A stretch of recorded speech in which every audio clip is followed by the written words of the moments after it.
Good morning बच्चों। आज हम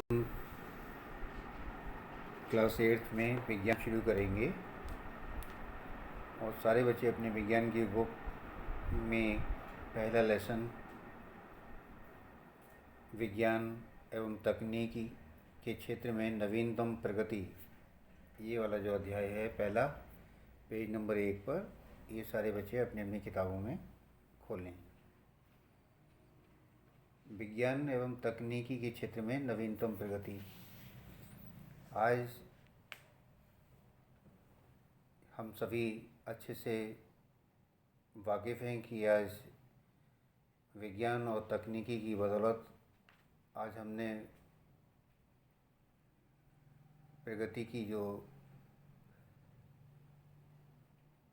स्तर स्पर्श किया है वह सब विज्ञान और प्रौद्योगिकी की ही देन है। विज्ञान की नित्य नए तकनीकी आविष्कारों ने आज समाज के हर क्षेत्र को उन्नत बना दिया है। नए नए वैज्ञानिक अनुसंधान और शोधों ने संचार, शिक्षा, अंतरिक्ष, चिकित्सा, कृषि, परिवहन, उद्योग, ऊर्जा आदि क्षेत्रों में विभिन्न विस्तार और विकास हुए हैं। और जब कोई भी नई तकनीकी का इन्वेंशन होता है, आविष्कार होता है, तो निश्चित रूप से उससे मनुष्य की दिनचर्या और कार्यशैली में भी सुधार होता है, बदलाव आता है।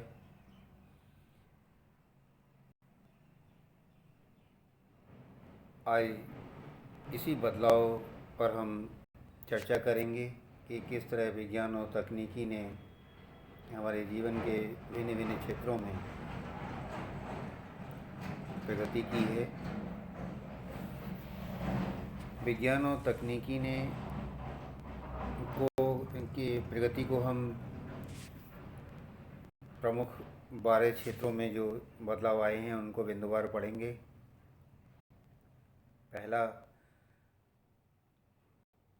संचार के क्षेत्र में। दूसरा, रक्षा एवं प्रतिरक्षा के क्षेत्र में। तीसरा, अंतरिक्ष प्रौद्योगिकी के क्षेत्र में।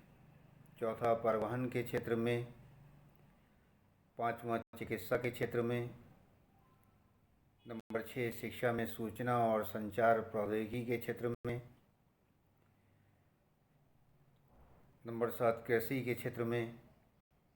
नंबर 8, उद्योग के क्षेत्र में। नंबर 9, विनिर्माण के क्षेत्र में। नंबर 10, ऊर्जा के क्षेत्र में।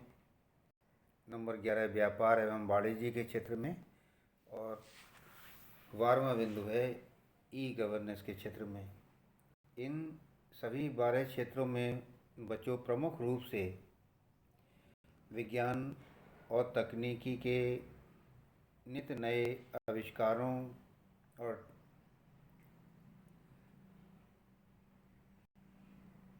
तकनीकी सुधारों की बदौलत नित्य नए बदलाव आए हैं। इन सभी 12 क्षेत्रों में विज्ञान और विज्ञान के द्वारा विकसित नई नई तकनीकों का नित्य नया प्रयोग इन सभी 12 क्षेत्रों में अनवरत किया जा रहा है। इनको हम बिंदुवार पढ़ेंगे एक एक करके। आइए पहले शुरू करते हैं संचार के क्षेत्र में। आप सब देख रहे हैं स्क्रीन पर, इसमें तमाम सारे संचार यंत्र हैं जिनसे आज हम सूचनाओं को एक जगह से दूसरी जगह भेज सकते हैं, जिसमें आज telephone, television, computer, email, internet का प्रयोग आज जनसंचार के क्षेत्र में एक क्रांति के रूप में हो रहा है। कंप्यूटर के आविष्कार के बाद संचार के क्षेत्र में नित्य नए आयाम स्थापित हो रहे हैं।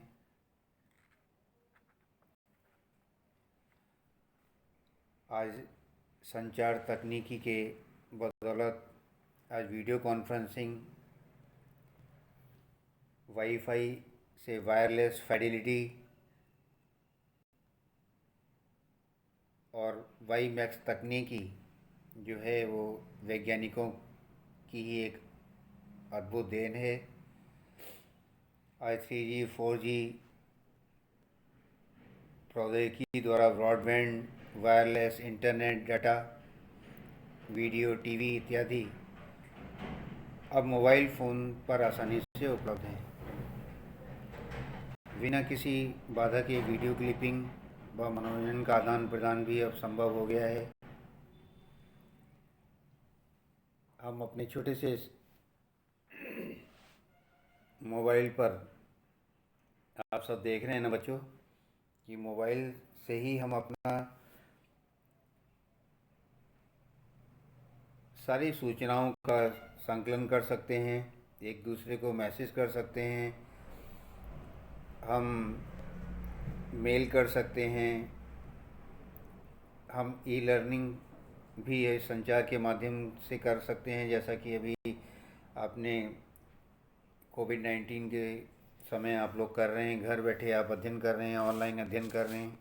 ये ई लर्निंग भी संचार के संसाधनों की बदौलत ही उपलब्ध हो पाया है कि आप और हम घर बैठे शिक्षण कर रहे हैं और आपका ज्ञानवर्धन हो रहा है। सूचनाओं का आदान प्रदान भी हम इन्हीं संचार के माध्यमों से कर सकते हैं। आप लोग अपने फ़ोटो खींचते हैं, सेल्फी लेते हैं, अपने परिचित लोगों से संपर्क करते हैं, उनसे वार्तालाप करते हैं, उनके हालचाल लेते हैं। तो जो काम हमारे प्राचीन समय में 80 के दशक में जो काम हम चिट्ठियों से करते थे, पत्र एक दूसरे को प्रेषित करके करते थे एक दूसरे के हालचाल लेने के लिए, वह काम अब हम संचार के माध्यम से वीडियो कॉन्फ्रेंसिंग के थ्रू भी हम एक दूसरे को देखकर बात कर सकते हैं। मोबाइल के थ्रू हम व्हाट्सएप से, फेसबुक के थ्रू हम सूचनाओं को कहीं भी भेज सकते हैं, अपना अकाउंट अपडेट कर सकते हैं। बैंकिंग में हम जो हमारा लेन देन की प्रक्रिया है वो हम सारे कुछ मोबाइल के माध्यम से कर सकते हैं। तो इन सारे संचार माध्यमों के आविष्कार से, बाज़ार में उपलब्ध होने से आज जनमानस को बहुत ज़्यादा, हम सबको बहुत सारी सुविधाएं हो गई हैं। उस सुविधा का ही लाभ हम इस लॉकडाउन पीरियड में हम और आप ले रहे हैं कि हम और आप घर बैठे शिक्षण कर रहे हैं। दूसरा, रक्षा और के क्षेत्र में विज्ञान और तकनीकी ने जो प्रगति की है, आज हम रक्षा के क्षेत्र में भी भारत आज काफ़ी मजबूत स्थिति में है। राष्ट्रीय सुरक्षा के क्षेत्र में भी हमारे देश ने बहुत उन्नति की है। रक्षा और प्रतिरक्षा नीति के अंतर्गत अनुसंधान और विकास के लिए रक्षा विज्ञान संगठन और कुछ अन्य तकनीकी विकास प्रतिष्ठानों को मिलाकर रक्षा अनुसंधान एवं विकास संगठन, जिसे आप DRDO पढ़ते हैं, उसका गठन किया गया और रक्षा और प्रतिरक्षा के उद्देश्य से सतह पर मार करने वाली मिसाइलें, पृथ्वी युद्धक टैंक, फ्लाइट सिमुलेटर, चालक रहित लक्ष्यभेदी विमान,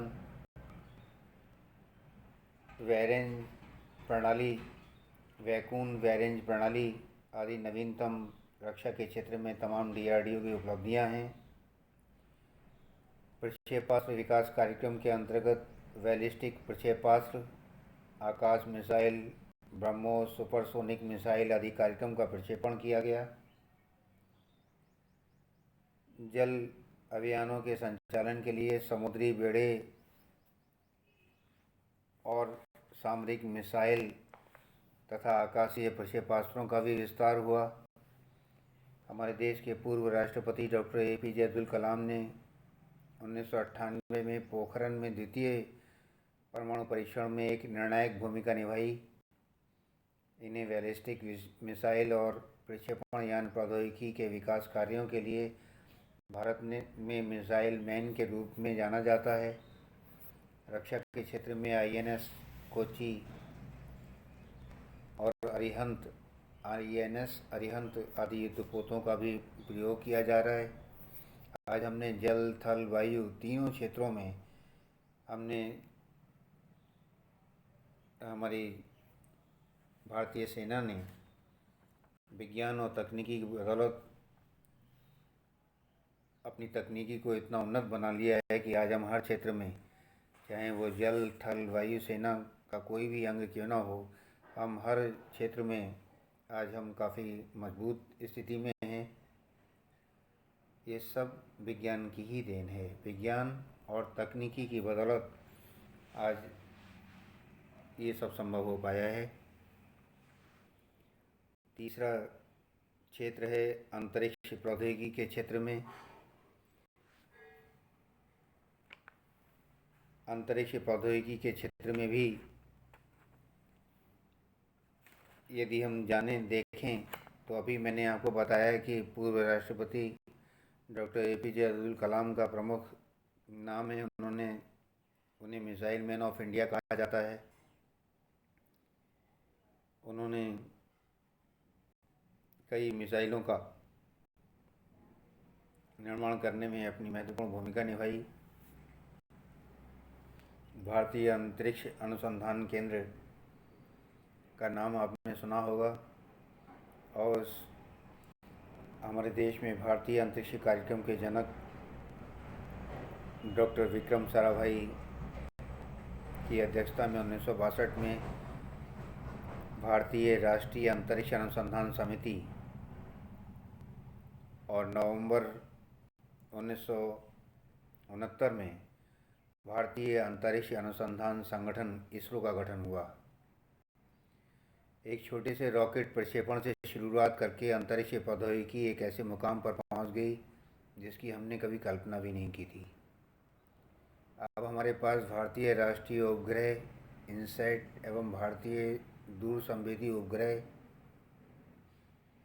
IRS जैसी अत्याधुनिक उपग्रह प्रणाली मौजूद है। इनसैट उपग्रह दूरसंचार, दूरदर्शन प्रसार, मौसम विज्ञान और प्राकृतिक आपदा चेतावनी के लिए तथा IRS प्राकृतिक संसाधनों के सर्वेक्षण के लिए प्रयोग होता है। भारत ने 2 प्रकार के उपग्रह प्रक्षेपण यानों की रूपरेखा तैयार कर इस्तेमाल करने योग्य बनाया। इनमें से एक है ध्रुवीय उपग्रह प्रक्षेपण यान PSLV, जिसमें भारतीय सुदूर संवेदी उपग्रह प्रक्षेपित किए जाते हैं, और दूसरा है भूस्थैतिक उपग्रह प्रक्षेपण यान GSLV, जिसमें इनसैट परिवार के उपग्रह छोड़े जाते हैं। सितंबर 2004 में भूस्थैतिक उपग्रह प्रक्षेपण यान GSLV F1 द्वारा प्रक्षेपित एडुसैट भारत का पहला उपग्रह है जो शिक्षा के लिए समर्पित है। आकाशगंगा के केंद्र के पास दूसरा सबसे बड़ा ब्लैक होल जो सूर्य से लगभग 1 लाख गुना बड़ा है पाया गया है। इसकी पुष्टि जापान के कीयो यूनिवर्सिटी द्वारा की गई है। भारतीय अंतरिक्ष अनुसंधान संस्थान मंगलयान एवं चंद्रयान 1 के सफल परीक्षण के बाद सफल रहा है। यानी कि हम ये कह सकते हैं कि अंतरिक्ष प्रौद्योगिकी की बदौलत आज हमने अंतरिक्ष में भी भारत की साख मजबूत की है, विश्व में की स्थापित की है। इसके बाद आइए हम चर्चा करें विज्ञान और तकनीकी की परिवहन के क्षेत्र में। परिवहन के क्षेत्र में व्यापक बदलाव और सुधार हुए हैं। परिवहन के क्षेत्र में प्रगति के कारण दिनों में पूरी होने वाली हमारी यात्रा, जो कई कई दिन लगते थे एक स्थान से दूसरे स्थान तक जाने में, आज वो चंद घंटों में पूरी हो जाती है। रेल, सड़क, जल, वायु परिवहन के क्षेत्र में यद्यपि विकास तेज़ी से हुआ है, परंतु विश्व की अग्रणी पंक्ति में हमारा स्थान सुनिश्चित करने के लिए विज्ञान और तकनीकी लगातार प्रयासरत है। आज परिवहन के क्षेत्र में नवीनतम तकनीकी के रूप में metro rail, bullet train, monorail आदि चलने लगे हैं। पर्यावरण को प्रदूषण से बचाने के लिए ई रिक्शा, सीएनजी गाड़ियों का प्रयोग होने लगा है। रेलों की स्पीड बढ़ाकर रेल यातायात को नवीन रूप देने का प्रयास किया जा रहा है। तो आज नई तकनीकी के आने से हमने परिवहन के क्षेत्र में भी तमाम कई सारे उल्लेखनीय सुधार किए हैं, और उन उल्लेखनीय सुधारों से आज हमारा जनजीवन भी प्रभावित है।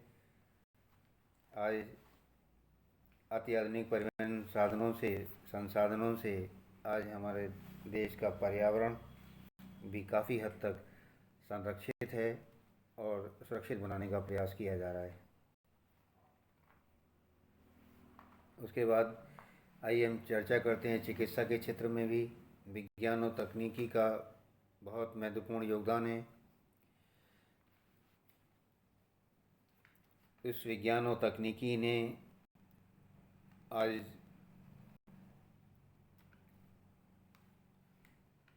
उपचार को, किसी भी बड़ी से बड़ी बीमारी और गंभीर इलाज को आसान कर दिया है। हमारे शरीर में होने वाली किसी भी कमी की जांच और फिर उसका इलाज आज बहुत आसान हो गया है, क्योंकि प्राचीन काल में हमारे शरीर में हमारे रोगों की जांच ही नहीं हो पाती थी, क्योंकि हमारे देश में संसाधन नहीं थे। लेकिन आज विज्ञान और तकनीकी की देन के कारण आज चिकित्सा के क्षेत्र में भी आज तमाम संसाधन उपलब्ध हैं। एक्सरे मशीन, सीटी स्कैन,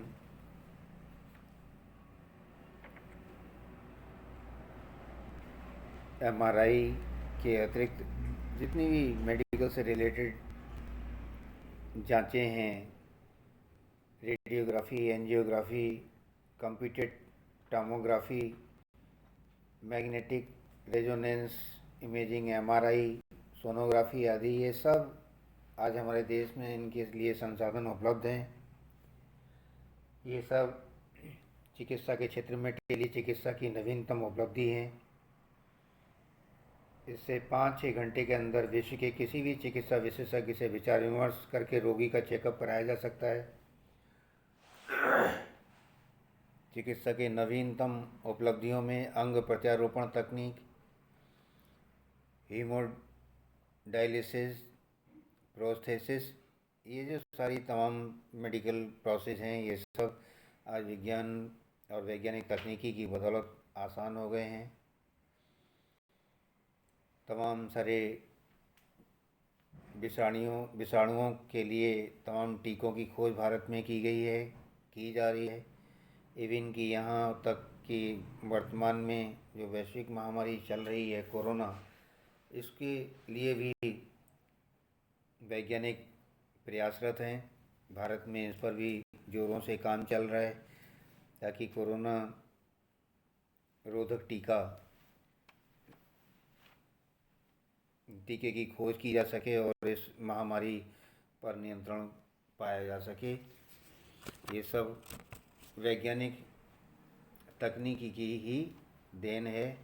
आज विज्ञान की बदौलत मेडिकल के क्षेत्र में, चिकित्सा के क्षेत्र में भी आज कुछ भी ऐसा नहीं है जो असंभव हो। चिकित्सा के क्षेत्र में भी असंभव को संभव बनाने का काम विज्ञान और तकनीकी ने कर दिया है। आज हमें अपने शहर में ही चिकित्सा संबंधी तमाम सुविधाएं एक ही छत के नीचे हमारे लिए सुलभ हैं। हमें कहीं बाहर जाने की आवश्यकता नहीं है। ये सब विज्ञान की ही देन है। अगले बिंदु के रूप में आइए पढ़ते हैं शिक्षा में सूचना और संचार प्रौद्योगिकी का प्रभाव। अभी मैंने पिछली चर्चा में भी आपसे चर्चा की कि आप लोग देख रहे हैं स्क्रीन पर कि आज ई लर्निंग के थ्रू इस वैश्विक महामारी के संकट के समय इसकी उपयोगिता और बढ़ गई है। इस सूचना संचार क्रांति की बदौलत आज हम घर बैठे शिक्षण दे रहे हैं और आप घर बैठे शिक्षण ले रहे हैं। वीडियो कॉन्फ्रेंसिंग के थ्रू हम और आप आमने सामने बैठकर पढ़ रहे हैं, आपकी समस्याओं का निराकरण कर रहे हैं। ये सब विज्ञान और सूचना संचार क्रांति की बदौलत संभव हो पा सका है। मोबाइल व्हाट्सएप ग्रुप बनाकर हम आपको शिक्षण सामग्री भेज रहे हैं और आप उनको हल करके करेक्शन के लिए हमें आज वापस भेज रहे हैं। तो इस तरह से जो हमारा और आपका जो कम्युनिकेशन बना हुआ है वह आज सब विज्ञान की देन है। आज विज्ञान की बदौलत शिक्षा में भी सूचना और संचार प्रौद्योगिकी के आने से आज बहुत बड़ा बदलाव आया है। आज इन सुधार की बदौलत ही आईसीटी योजना को शुरू किया गया।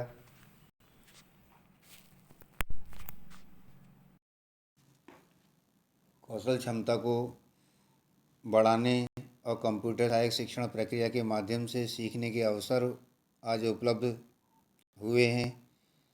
यह योजना छात्रों के लिए विभिन्न सामाजिक, आर्थिक, डिजिटल डिवाइस और अन्य भौगोलिक अवरोधों को पार करने का एक सेतु है, पुल है, एक संपर्क माध्यम है। और इस आईसीटी का प्रयोग करते हुए आज हमारे देश के युवा, हमारे देश के बच्चे वैश्विक स्तर पर प्रतिस्पर्धा, जीविका और ज्ञान आधारित समाज की बढ़ोतरी में सृजनात्मक दृष्टि से तैयार हो रहे हैं। यह शिक्षा के क्षेत्र में सहायक सामग्री के रूप में एक नई क्रांति है। आज जो बच्चों को खुशनुमा वातावरण और मनोरंजक तरीके से शिक्षा प्राप्त करने एवं विषय के प्रति भय को दूर करने में सहायक सिद्ध हो रही है। इस आईसीटी के माध्यम से शैक्षिक अवसरों को विस्तृत करके शिक्षा की गुणवत्ता बढ़ाने के लिए किया जा रहा है। आईसीटी के अंतर्गत स्मार्ट स्कूलों, स्मार्ट कक्षाओं और ई किताबों के प्रयोग को बढ़ावा दिया जा रहा है और इन सभी का प्रयोग इस समय हम लोग वैश्विक महामारी इसके कारण चल रहे लॉकडाउन में कर रहे हैं। इस समय इस बिंदु को आप अच्छे से समझ रहे होंगे कि आज ये जो सुविधा ई लर्निंग की आपको उपलब्ध हो रही है, ये सब सूचना और तकनीकी प्रभाव के कारण है। आज हमारे देश की सूचना और संचार प्रौद्योगिकी इतनी उन्नत है कि हम आज घर बैठे आपको शिक्षा उपलब्ध करा पा रहे हैं और आपको नया नया अपडेट शिक्षा के क्षेत्र में जो हो रहे हैं उनसे आपको परिचित करा रहे हैं, ताकि हमारे देश के युवा भी शिक्षा के शैक्षिक स्तर पर कहीं भी विश्व के अन्य देशों के मुकाबले हमारे बच्चे कहीं कमज़ोर न रह जाएं। इस कार्य में सूचना और संचार प्रौद्योगिकी का एक बहुत बड़ा योगदान है शैक्षिक दृष्टिकोण से उन्नत बनाने में। इसके बाद आइए हम बात करते हैं कृषि के क्षेत्र में। हम सब जानते हैं कि हमारे देश में 70% लोग आज भी गांव में निवास करते हैं और उनकी जो सोर्स ऑफ इनकम है वो खेती है। तो खेती को यदि हम परंपरागत तरीक़ों के बजाय यदि उन्नत तरीके से करेंगे, वैज्ञानिक तरीके से करेंगे, तो हम ज़्यादा आय और ज़्यादा उत्पादन कर सकते हैं। उसके लिए आज विज्ञान और तकनीकी ने नए नए संसाधन उपलब्ध करा दिए हैं बाज़ार में और उन संसाधनों से का उपयोग करके हम कृषि में में भी नित हम नई नई तकनीकों का इस्तेमाल करके न केवल अपनी पैदावार बढ़ा सकते हैं, न केवल अपनी फसल को सुरक्षित रख सकते हैं, बल्कि कम संसाधनों में हम ज़्यादा से ज़्यादा उत्पादन करके ज़्यादा से ज़्यादा आय कमा सकते हैं। आज के आधुनिक युग में कृषि के आधुनिक उपकरणों, उन्नतशील बीजों, उर्वरकों और पर्याप्त सिंचाई के साधनों के प्रयोग से कृषि उपज बढ़ाने में पर्याप्त सफलता प्राप्त हुई है। कृषि एवं खाद्यान्न के क्षेत्र में हरित क्रांति, पीली क्रांति, भूरी क्रांति आदि विभिन्न योजनाओं के द्वारा क्रांतिकारी सफलता प्राप्त हुई है। कृषि प्रधान देश होने के कारण कृषि क्षेत्र की क्षमता का अत्यधिक दोहन ही अभिनव कृषि का उद्देश्य है। इसके तहत उन्नत पैदावार के लिए जैव कृषि यानी हरी खाद के प्रयोग पर बल दिया जा रहा है। हरी खाद भूमि को पोषण प्रदान करती है और रासायनिक उर्वरकों की भांति भूमि को कोई क्षति भी नहीं पहुंचाती। अभिनव कृषि के अंतर्गत जैव पीड़क कीट नियंत्रण विधि एवं नाइट्रीकरण निरोधक का प्रयोग हो रहा है। कृषि के क्षेत्र में सौर ऊर्जा के प्रयोग को बढ़ावा दिया जा रहा है।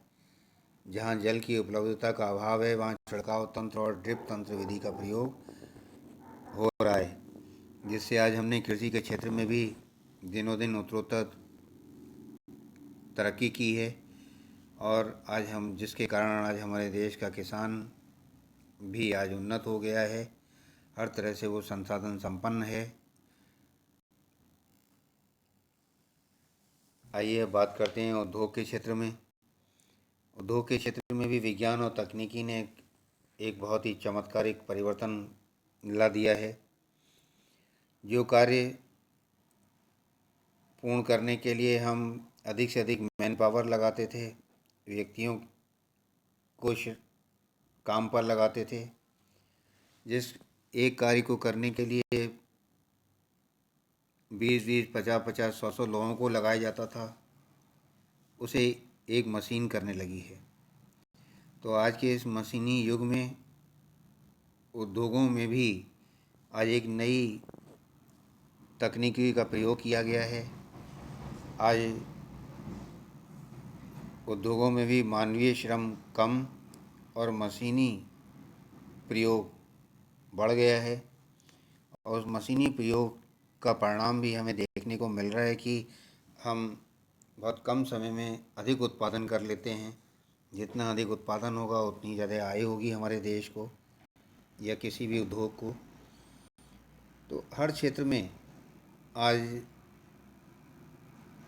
हमें विज्ञान और तकनीकी का प्रभाव स्पष्ट रूप से देखने को मिलता है। पहले हमारे देश में जो उद्योग थे वो बहुत ही कम थे।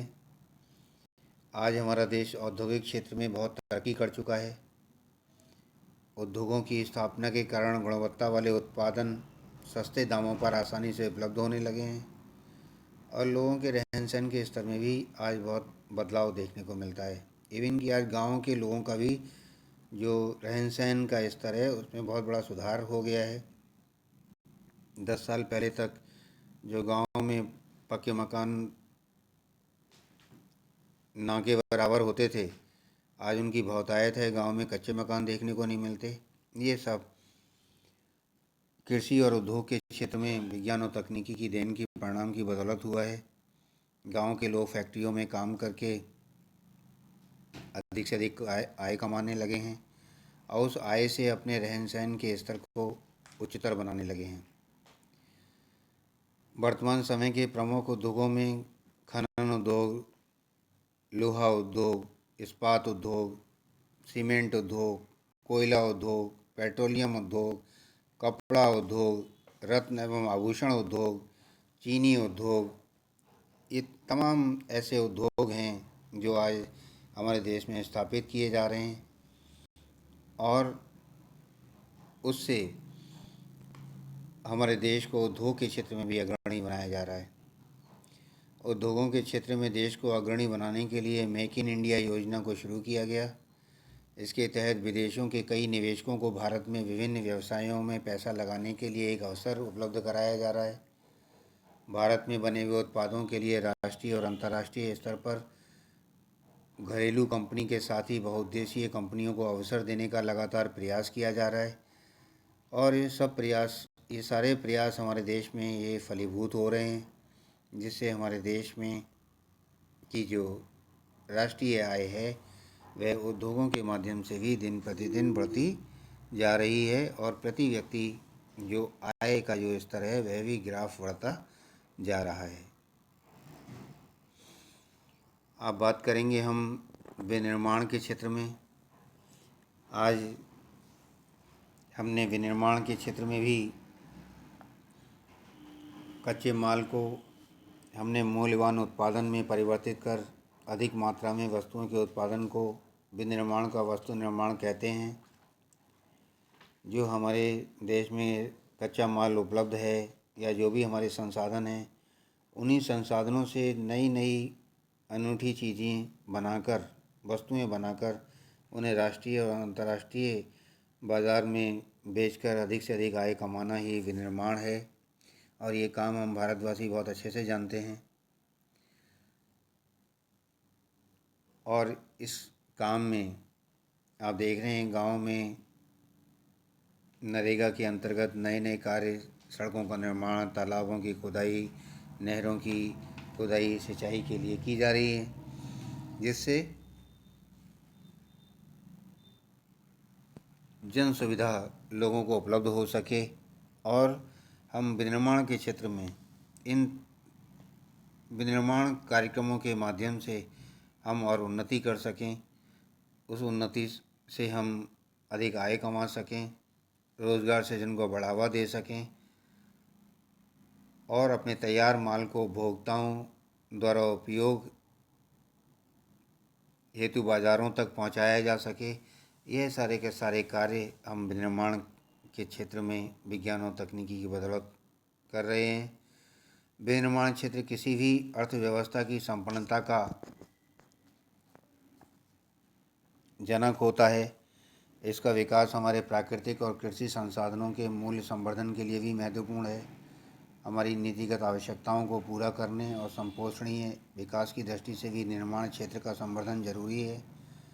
राष्ट्रीय विनिर्माण नीति में राष्ट्रीय विनिर्माण और निवेश क्षेत्रों की स्थापना, व्यापार के नियमों को युक्त संगत और सरल बनाना, बीमार इकाइयों को बंद करने की व्यवस्था को सुगम बनाना, औद्योगिक प्रशिक्षण और कौशल उन्नयन के उपाय बढ़ाना और विनिर्माण इकाइयों और संबंधित गतिविधियों में अंशधारिता की पूंजी लगाने के लिए भी प्रोत्साहन देना, यह विनिर्माण के अंतर्गत आता है।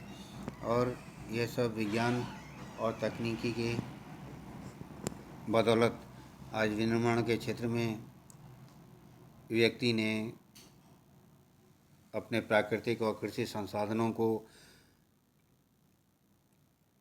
विनिर्मित करके अपनी राष्ट्रीय आय बढ़ाने का काम किया है या किया जा रहा है।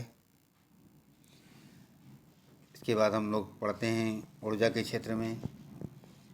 आज कई तरीके के ऊर्जा स्रोत इस्तेमाल में लाए जाते हैं, जैसे कोयला, पेट्रोलियम, प्राकृतिक गैस, नाभिकीय ऊर्जा, पवन ऊर्जा, सौर ऊर्जा।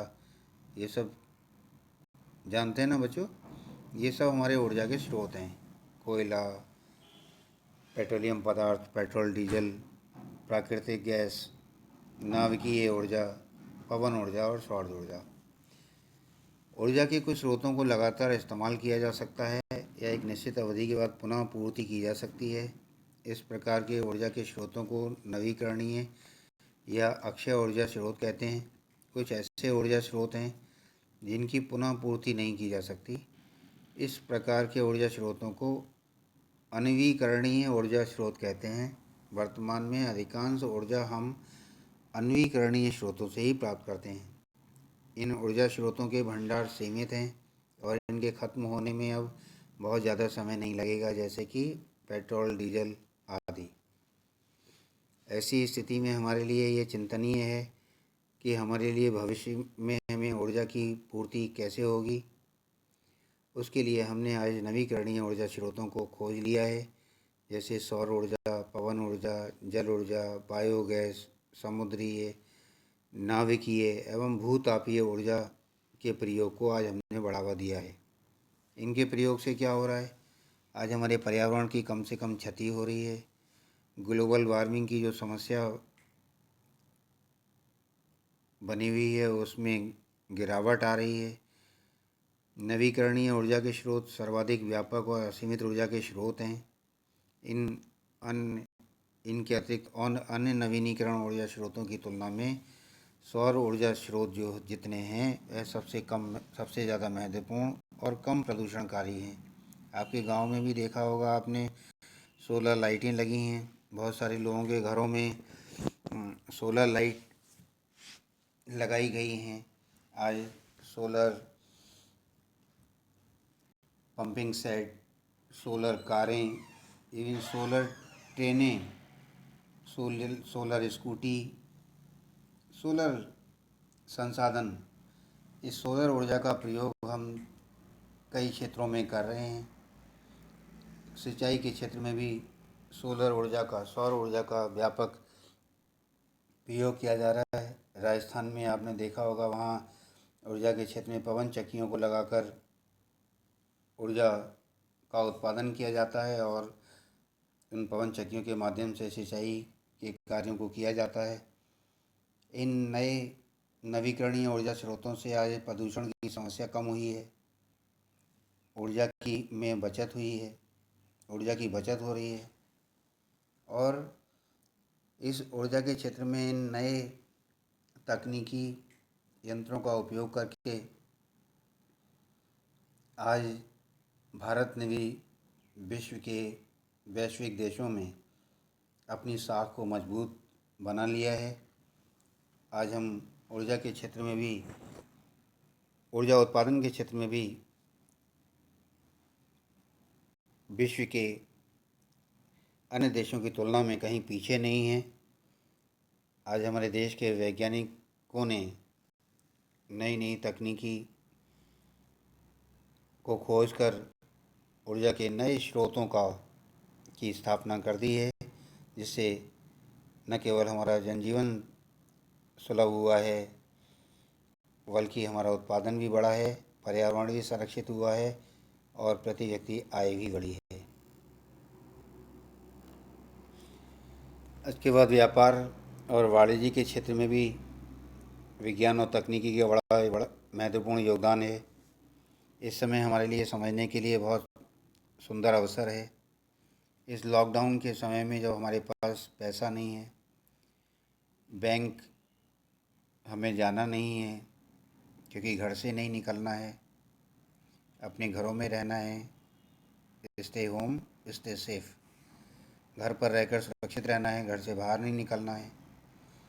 तो ऐसे में हम अपना व्यापार, अपना कारोबार हम कैसे आगे बढ़ाएं, इसमें विज्ञान और तकनीकी ने बड़ा महत्वपूर्ण रोल अदा किया है।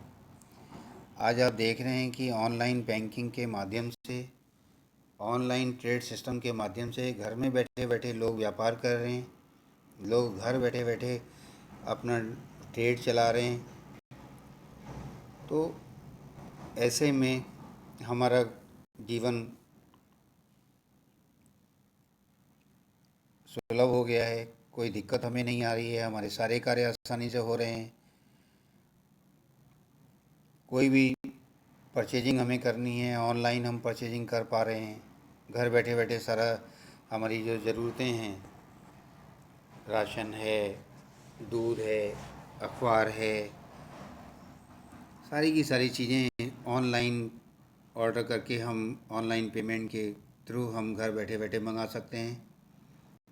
इस वैश्विक महामारी के दौर में भी विज्ञान और तकनीकी की बदौलत व्यापार और वाणिज्य के क्षेत्र में भी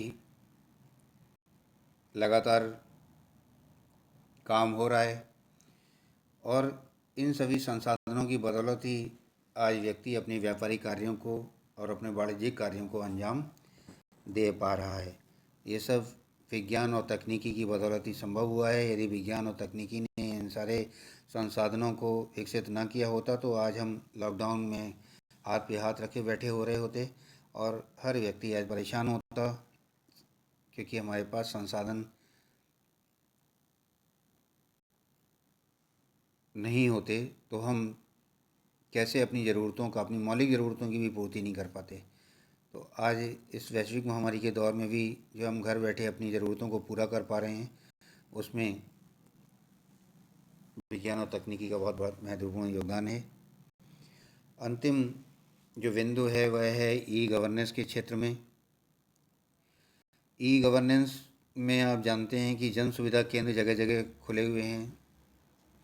सरकार ने तमाम पोर्टल शुरू किए हैं जिससे आप कोई भी सूचना को घर बैठे बैठे मंगवा सकते हैं।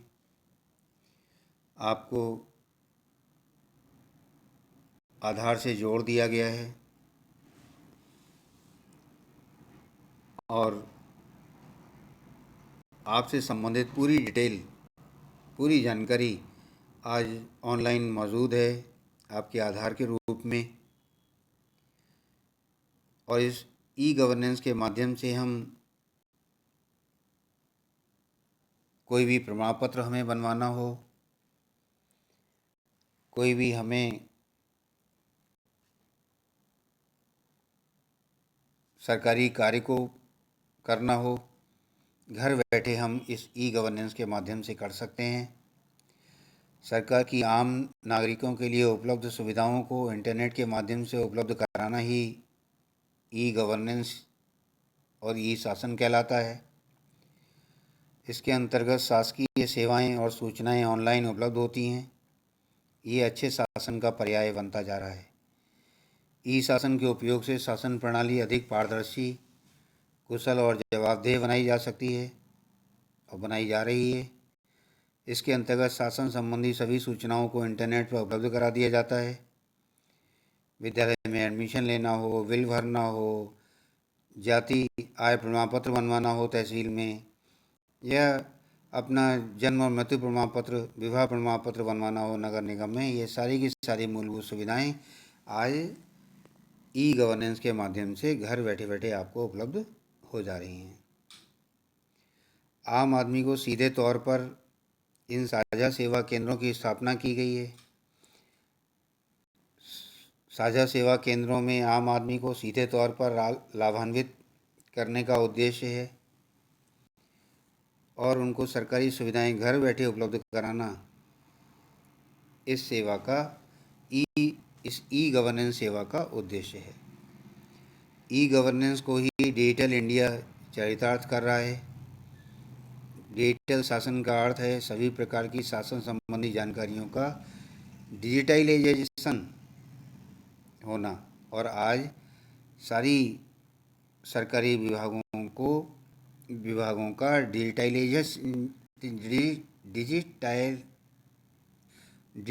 डिजिटलाइजेशन किया जा चुका है, जिस कारण आज हम घर बैठे सारे विभागों की सूचनाओं को हम इंटरनेट पर देख सकते हैं।